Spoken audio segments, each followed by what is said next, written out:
Bonjour à tous, nous poursuivons avec la 4e Mishnah du 3e Pérec.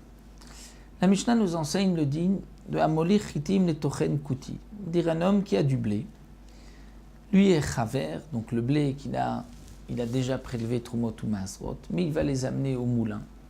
Chez le moulin d'un Kuti. Le Kuti, c'était un peuple qui s'était converti par la peur des lions, comme c'est rapporté dans le Navi, dans Melachim. Les Koutis étaient donc comme des Juifs, mais par la suite, ils ont pratiqué la Avodah Zara et les Chachamim les ont repoussés et ont décrété qu'ils avaient le statut de non-juifs. Donc celui qui va amener du blé pour le moudre chez un Kouti, avant que les Chachamim l'aient considéré comme un non-juif. Donc il avait un statut d'un juif, mais de Amaharet, c'est-à-dire qu'il ne faisait pas attention au prélèvement. Ou bien on a envoyé les Tochen Amaharet, le maître du moulin était un ignorant.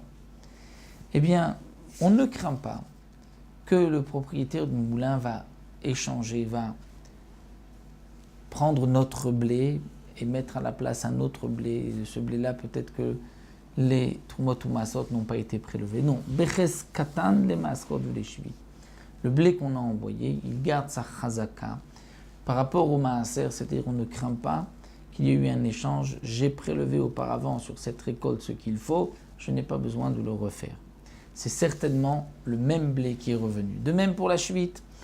Si c'est pendant la 7e année, j'avais du blé qui était de la 6e année, je ne crains pas que le Hamaretz l'ait échangé et m'ait donné cette fois-ci du blé de la 7e année que je ne pourrais pas manger puisque c'est de l'année de la Shemitah, dans le cas bien sûr où après le Miour, à un moment où on ne peut plus manger ces fruits de la Shemitah, ou bien on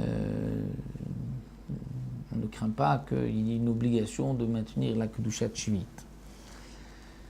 Donc pourquoi ? Parce que le Hamaharetz ne va pas l'échanger, il n'échange pas ce qu'il reçoit. Mais les Tochen Nochi Dmai.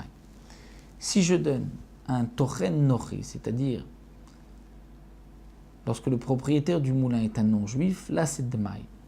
Là je crains qu'il a échangé avec une autre récolte qu'il a reçue d'un Hamaharet, d'un ignorant, et que cette récolte-là, on n'a pas prélevé Trumot ou Masrot, donc je devrais, de ce que j'ai reçu maintenant, prélever Trumot ou Masrot.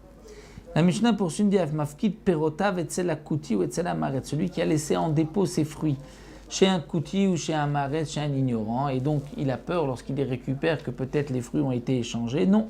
Beches Katam les Masrot Velishvit, c'est la même chazaka, on est sûr que c'est les mêmes fruits. Si j'avais auparavant prélevé Trumot ou Masrot, je n'ai pas besoin de le faire. Je sais maintenant que c'est les mêmes fruits, de même pour la Shemitah. Mais Etzel Anochi et Perotav, si c'est un non-juif, eh bien c'est comme les fruits du non-juif, peut-être que le non-juif les a échangés. Et donc, dans le cas où il y a même de Shemitah ou de Maaser, il faudra faire attention. Donc bien sûr, là, le Barthénora précise que les fruits du non-juif sont dispensés de Maaser. Donc, dans ce cas-là, je n'ai pas besoin, je ne crains pas qu'il ait échangé avec d'autres fruits.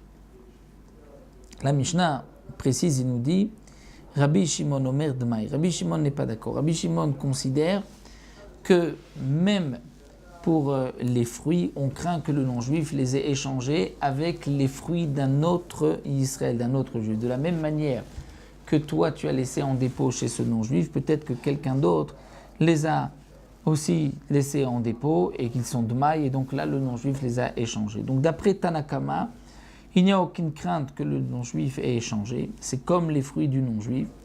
Et les fruits du non-juif donc, sont dispensés de Maaser.